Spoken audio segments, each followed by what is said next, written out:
안녕하세요. 여성을 위한 여성 변호사 안기옥입니다.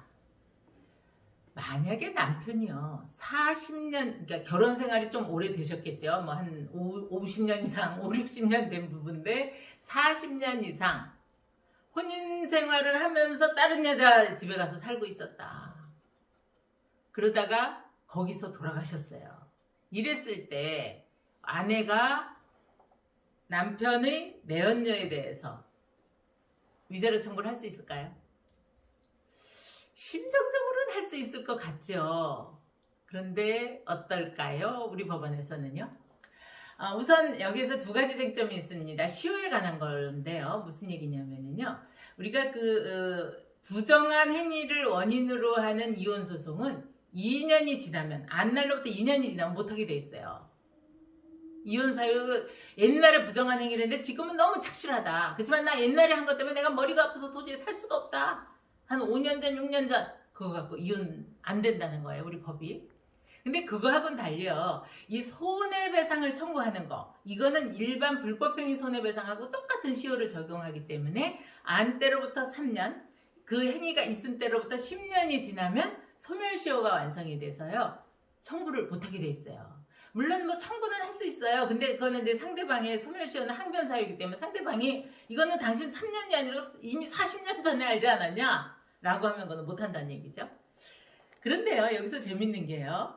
이 안날이라고 하는 거, 예를 들어서 이제 부정한 행위, 옛날에 왜 우리 간통죄 있었잖아요. 간통죄 있을 때 제일 궁금해 하시는 게 뭐냐면은 남편이요, 저 여자하고 가서, 어저께도 만나고 그저께도 만나고 3년 전에도 만나고 이제 막 하잖아요. 그러면은 그거 하나하나 그 만나서 그 행위를 만나서 성관계를 맺은 거 하나하나가 다 제명으로 들어가요.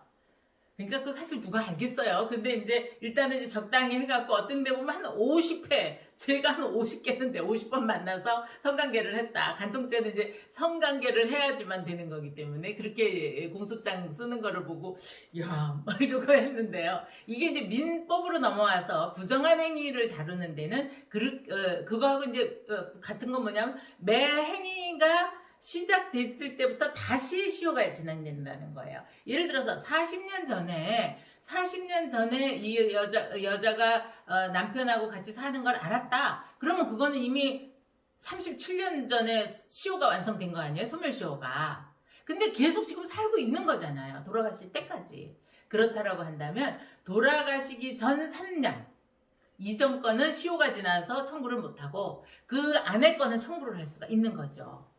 3년은 시효가 안 지났으니까.